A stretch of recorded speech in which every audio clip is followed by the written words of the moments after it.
Broadcasting live from the Business Radio X studios in Atlanta, Georgia, it's time for Atlanta Business Radio, spotlighting the city's best businesses and the people who lead them.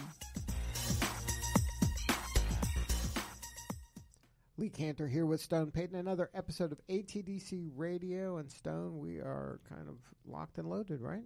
I love doing this show. We are so well treated when we come down here to ATDC. There are a lot of great folks down here, some passionate folks doing some marvelous work. Today's going to be no exception. We're going to get a chance to visit with some really bright folks doing some neat things. First up, in our initial episode today, please join me in welcoming to the program CEO with Parka Solutions, Mr. Sneh Parmar. How are you, man? I'm good, Stone and Lee. Thanks for having me today. Pleasure to be here. All right, Sneh, before we get too far into things, tell us about Parka Solutions. How you serving folks? Yeah, definitely. So Parka Solutions is basically a location-based content platform. So what we do is we saw this need basically as people start taking more and more digital transportation companies around to travel from in a city. So now you see about 1 out of 5 people every single day take ride-sharing service, a scooter, bike, public transit, whatever it may be, and they use your mobile device to get there. So what we do is we send them rewards and offers based on their destination. So wherever they're going, they can feel like they're part of the community and city around them. So then how does it tell where they're going when they get there? Yeah, so it depends. If it's a ride-sharing service, we send them the reward offer when they're in the vehicle because we know their destination. Or if it's a bike share or a scooter, then when you're ending a ride, your location is already being tracked. So we send you the reward based on where you're at. And then how did you come up with the idea? So it's actually a long story, but the short version is me and my co-founders, we were working on a similar platform specifically for the parking space. And we saw this broader ecosystem of transportation and how it's changing. Like, I remember the first thing I did when I turned 16 was go out and get my license. And now, like, people don't even want to drive anymore. Right. So have you noticed that shift that people don't want to own a vehicle anymore? They prefer this kind of ride sharing? Oh, definitely. A few of my friends, one of my friends, he got in a wreck, so his car, he got like the insurance money and everything. And he was like, you know what? I calculated it. It's actually cheaper for me to take a ride sharing service every day rather than paying for insurance and owning a vehicle.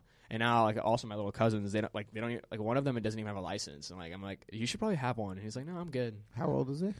He's about 18 now. Wow. Yeah, he's in college, but he's just like, he has like a license just to like have an ID, but like, there's no reason for him to drive ever. So now this model works in cities that have a lot of scooters and bikes as well as, the ride sharing, or does it only work in those areas that you have to have scooters and bikes in order to make this work? Yeah, so we focus specifically on metropolitan areas just because there's a large saturation of digital transportation services there. And what we do is we partner with these services there. So whenever you're using a service, we know who you are and where you're going. So we can always give you the reward that's you're most likely to engage with, no matter what type of method you're using. So now first step is to partner with these different services. Yes, exactly. Mm-hmm. And then you have to partner with the retail establishments around them. Yeah, so it's interesting because for the retail establishments, we are going out there and creating those brand partnerships ourselves. But there's also these larger platforms out there called demand-side platforms that have inventories of all these rewards and offers that these brands are already trying to offer and trying to engage people with. Mm-hmm. So we plug in directly with those guys so we can actually pull content directly through our platform. And then what are those things called? They're called demand-side platforms. They are like basically kind of like ad inventory systems. And then who pays you?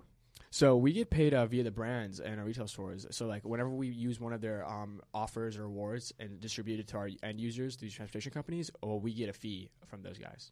And are you up and running, or is this just still a concept? No, so we are up and running. Our most recent launch was actually at South by Southwest. Okay, so how did that go? It went really well. So we saw a really high engagement rate. We one of the transportation partners that we had partnered with. Obviously, they're a lot smaller than Uber and Lyft and the big guys we know. But what we saw that was really fruitful was we saw an extremely high engagement rate of close to like 30-31%, which is ridiculously high for like marketing content. Now, are you seeing that cities are? I see different cities are dealing with this in different ways, right? Like some people love the scooters and the bikes. Some people are, frustrated by the, of course, scooters and trees and all that fun stuff. What's your kind of take on that? My take in terms of like just like this new micro mobility atmosphere, like I definitely think it's a need in cities. As you can see, people are using it. I also think it's more eco-friendly to take electric scooters or bikes, or even walking around cities. I think the one issue is figuring out how these services can be synergistic to cities, because right now cities are trying to get this data from their citizens and their people who are using it, just so they know, one, how many of these that they need in a city, where to place them, and how people are using them effectively. Because what we've seen now is like, even in Atlanta, there's about 10 cases a night that go to Grady just because of people falling off scooters and injuring themselves. So like, it's definitely becoming more and more of like a health issue that's going to happen down the line. So we just need to figure out like how to best work together with these transportation companies if you're a city. Now, and then do you work with the cities to give them data or to help them, or is this something that you just are kind of city adjacent? No, so we were city adjacent in the beginning, but now we are actually learning that cities actually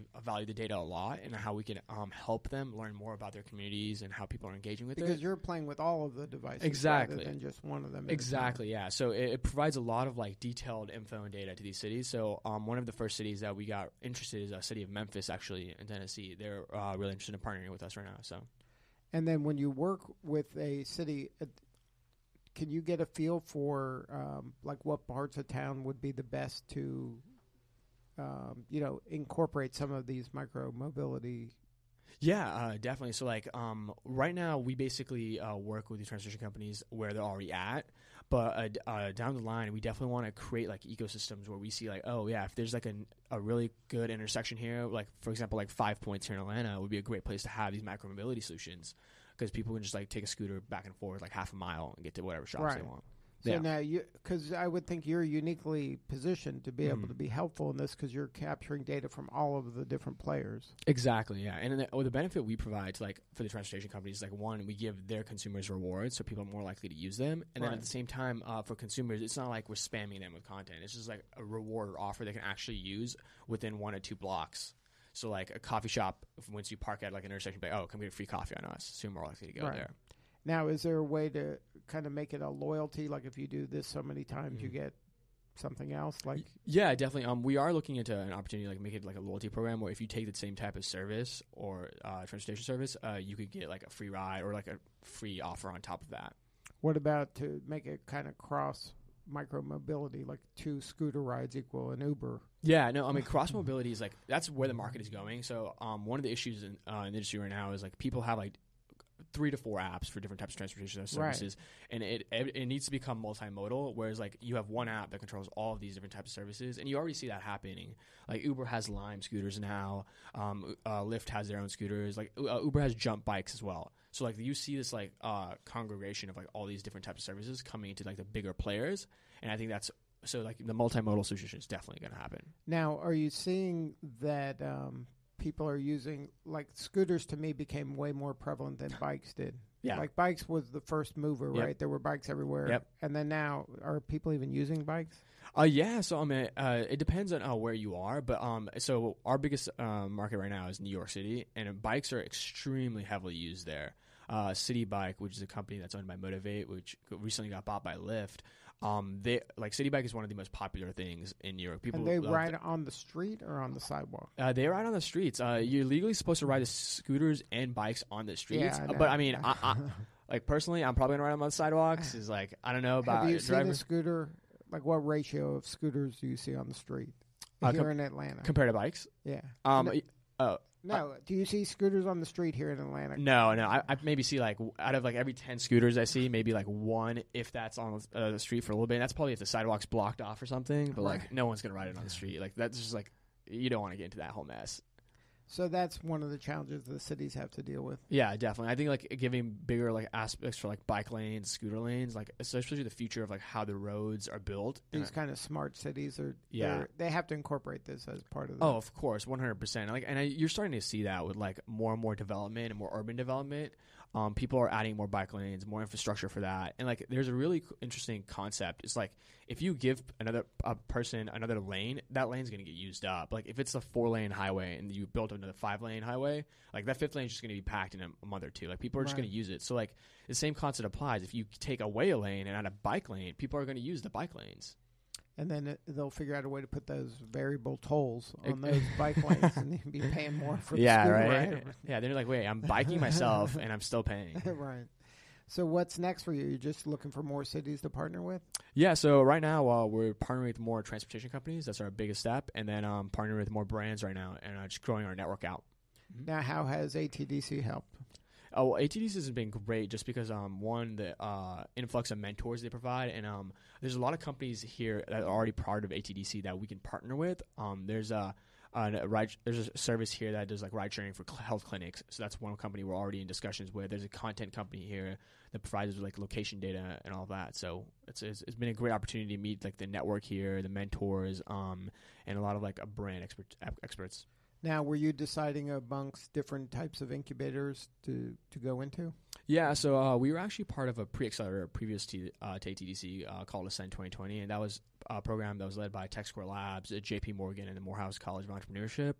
And then through them, we got connected to ATDC, and I had always known about ATDC. I was a tech student here, worked with startups here previously, but when we got connected to them, we saw the real value that they provide and like the actual mentorship. So we just decided to join. And a lot of our advisors are actually part of ATDC, so we know a lot of the folks here. So it just seemed like a great opportunity. Now, are you looking for more funding or just more kind of case studies and more use of your service? Yeah, so a little bit of both.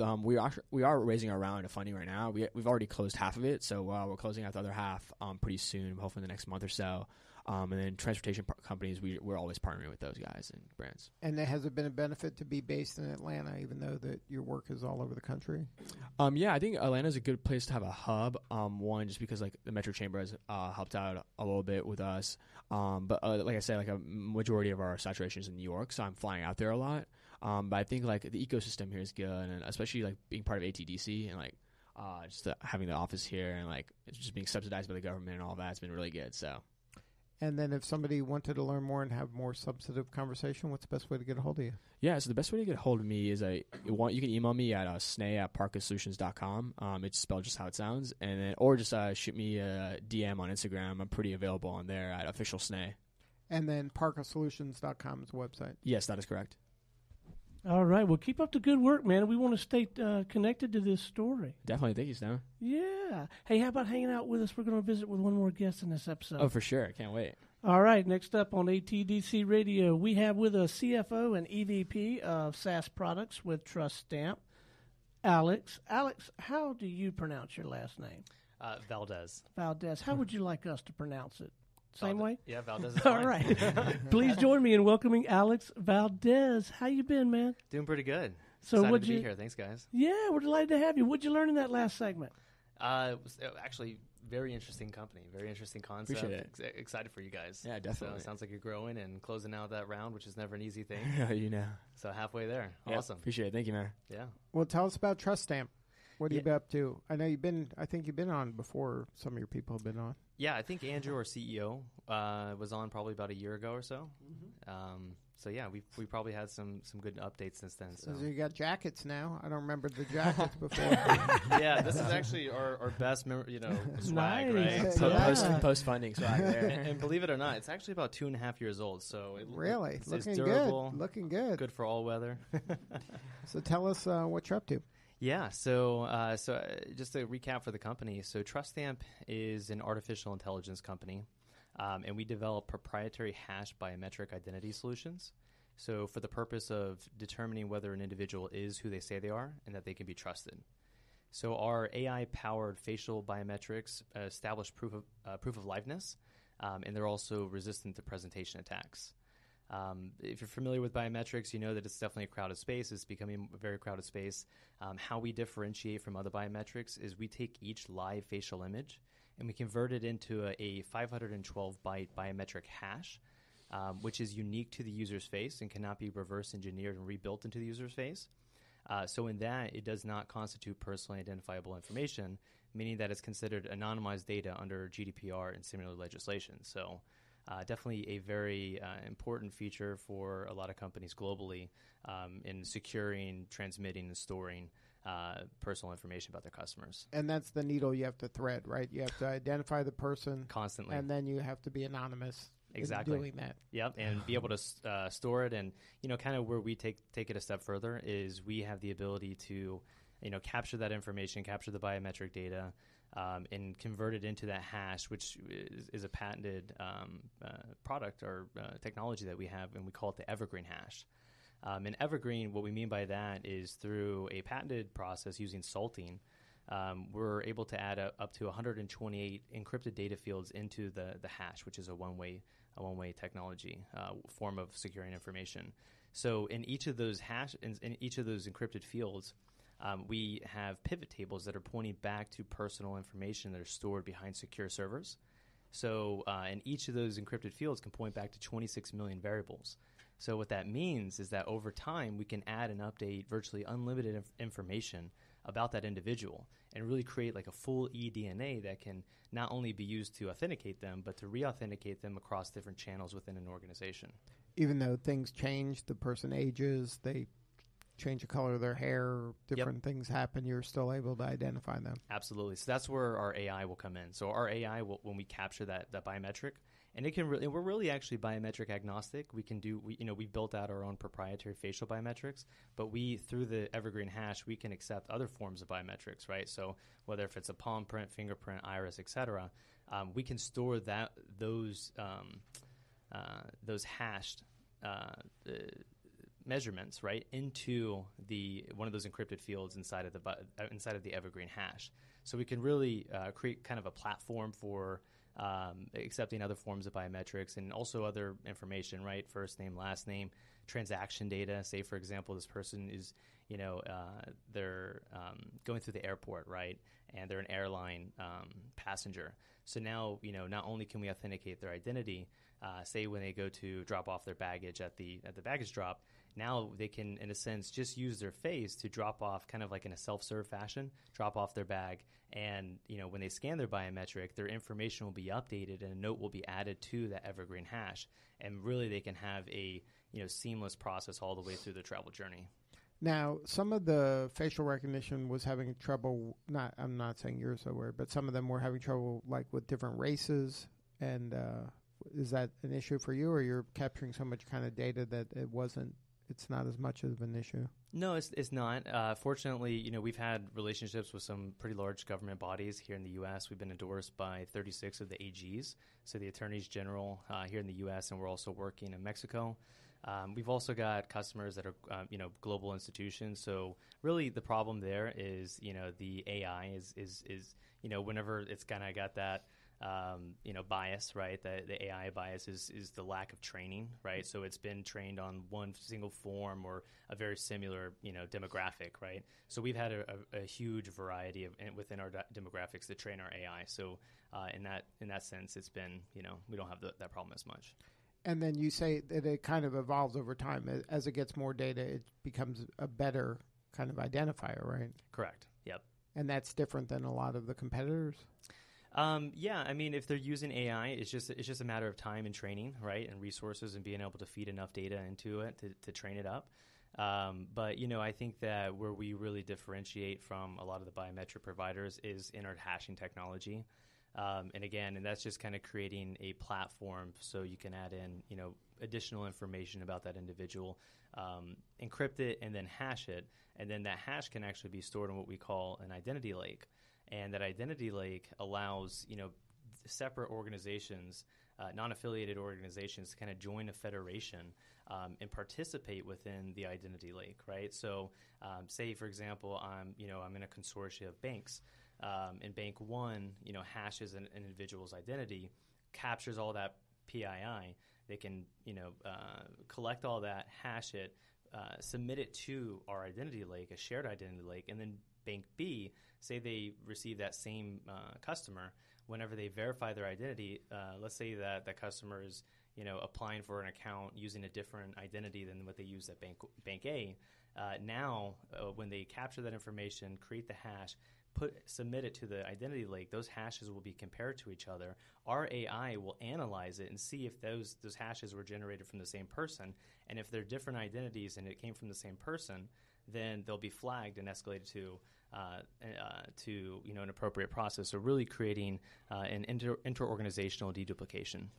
But then it's identifying if it's the same person. Is it adding that data so now it has a more robust picture of that person that they go by this name and that name? Well, if they're going under different names, then it's most likely fraudulent. So that's really what they're trying to identify. Well, the reason I'm asking is because we just booked travel for Stone. Stone's name is Stone, but it's also Joseph, right? Yeah. So would your system kind of say, okay, Stone and Joseph are the same because these other, 25 things match? Yeah, so by looking at the biometric, which is the unique identifier for the individual, there's no question, right? There's, you can have two different names, a nickname. You can go by, different variations, and you can have other identifiers. Imagine, a social security number, for example. That's only relevant in the United States. Once you leave our country, it means nothing. So with your biometric, it's got, cross-border application, right? No matter where you go in the world, it's the same. And the beauty about, kind of adding and updating information is, say, for example, you've booked your flight, with an airline, and now you want to rent a car, right, when you get to the airport. So, the airline's not going to capture maybe, certain information that the rental car company will capture. But by them both participating in the identity lake, now they can kind of share that information, achieve, inter-organizational authentication, deduplication, and also provide a more cohesive experience for the traveler. Right. The traveler wins. Exactly. Yep. Now, was there a moment or two where you were like, hey, we're on to something here? Was there a tipping point that you're like, sounds good, and then your kind of the market told you, hey, you're onto something here? Yeah. So the nature of every startup, right? Like our initial product was actually a consumer safety tool. So we wanted to create a way for, people who maybe they're going to Craigslist or Facebook's marketplace and, I want to buy your iPhone. And but I don't know who you are, and we're going to go meet in some location, right? So it's a way that before meeting a stranger in person, you can verify their identity, right? So we'll prompt them to take a scan of their facial biometric, take a scan of their government-issued ID. We'll do a match between the images on the ID and the selfie that they just took, verify their identity, right? So we prove that they are who they say they are because criminals normally don't. Right. And then we can also scrape that information from the ID and do background checks, criminal records, sex offenders list, FBI most wanted, those kind of things. Right. So I remember that was the beginning. That was the beginning. Yeah. Right, so it's come a long way. Multiple pivots since then. But now it's a way more robust and more. At that time, was there patents and things like that around the technology? Yeah, for our initial facial recognition, our MVP, I don't think we had a specific patent for that. Our patents really started coming in, towards actually when we moved a little bit more into the enterprise space. Mm-hmm. So we were approached by a Fortune 500 bank, kind of around the same time that we launched that MVP. And that was we were launching for the consumer space, but also for real estate. And then our real MVP came in the enterprise space, working with banks and developing a way for, this consumer credit lender to kind of automate the customer onboarding process. So by using facial biometrics, and what they're trying to solve there is, there's the number of losses, in the tune of hundreds of millions per year in synthetic identity fraud, right? So these are criminals who are creating fake identities or using stolen identities to apply for credit card accounts, right? And by using bot programs, automation, they can apply for 1,000 credit cards in 10 minutes, each with $1,000 credit limit, go spend the money, and then, in 10 minutes they're gone with $1 million. That's just a credit write-off problem. So that's where we started developing our facial biometrics, and then patenting a lot of those processes, but also, starting to integrate our AI as well. So when you made that pivot into more enterprise, how did the team handle that? Like, did you have to recruit new people? What changed? We were super, super fortunate. We were getting ready to deliver for our banking client, and we had to kind of pivot a little bit so that way. Well, that's a different person or type of person than the Craigslist person. Right. Yeah, exactly. Right. Yeah. So, because, Craigslist, maybe I'm willing to go through a little bit more friction. Mm-hmm. I mean, when you're talking on the banking level where you've got a customer who's in the store applying for a credit card online, I mean, the friction is paramount, right? Customer experience is everything. So, we had to say, okay, what we're doing is we're eliminated tons of friction, right? Because now I don't have to go to the bank and, walk in there, give an ID, show my face, go through the whole process. I can do it all from my armchair. But still, we had to find a way to make that even more frictionless. That's what really kind of pushed us into developing our AI. So now we can just take a still photo instead of a micro video, which we prove liveness with. We could take a still photo and apply the AI. It's anti-spoofing AI, so it'll analyze that photo and determine hundreds of characteristics about it to determine whether if it's a spoofed image or not. And going through that process is what led us to our chief science officer, who's in the UK. So he's a PhD, Dr. Norman Poe. And at the time, he was the number 2 world authority on using machine vision kind of applied for this purpose. And, he was an academic at the time, and he's like, oh, yeah. So, we asked him, hey, we found your... How'd you find him? Funny thing, Just right? go on LinkedIn? Yeah, right? More or less, right? So we were in a scramble, and we're like, all right, we got to figure this out. And one of the co-founders and our CTO came across his research paper on GitHub.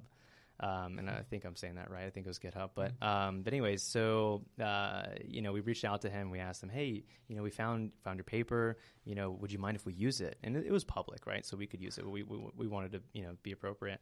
And he's like, yeah. He's like, not only will you guys can use it, of course, I'll help you build it. Because, it's just a document of mathematical formulas, So we're like, okay, great. So one thing led to another, and actually, he came on full time as our chief science officer, and he's getting more and he's more. still a professor? No, he's since left academia. Wow. And so he's now, all in now, entrepreneur. Yeah, exactly.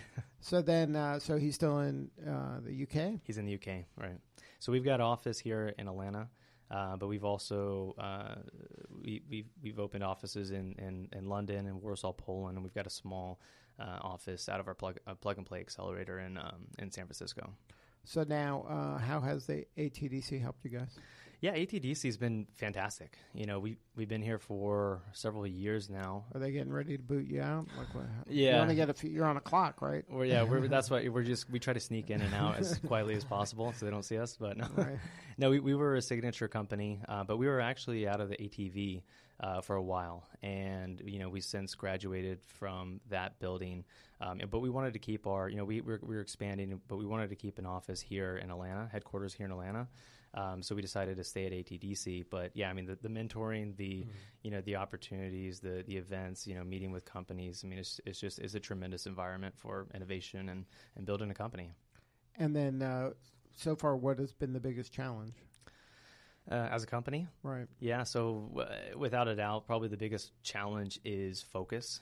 I would say focus because, especially by the nature of what we do, our solutions solve problems in every industry, in every country, big and small, companies, big and small. So really, it's about focusing on those most immediate and largest needs, and kind of bringing it all together and to not to get into product creep, to feature creep, those kind of things that really burn a lot of time. But we've finally been able to really do that. And we focus primarily now in financial services.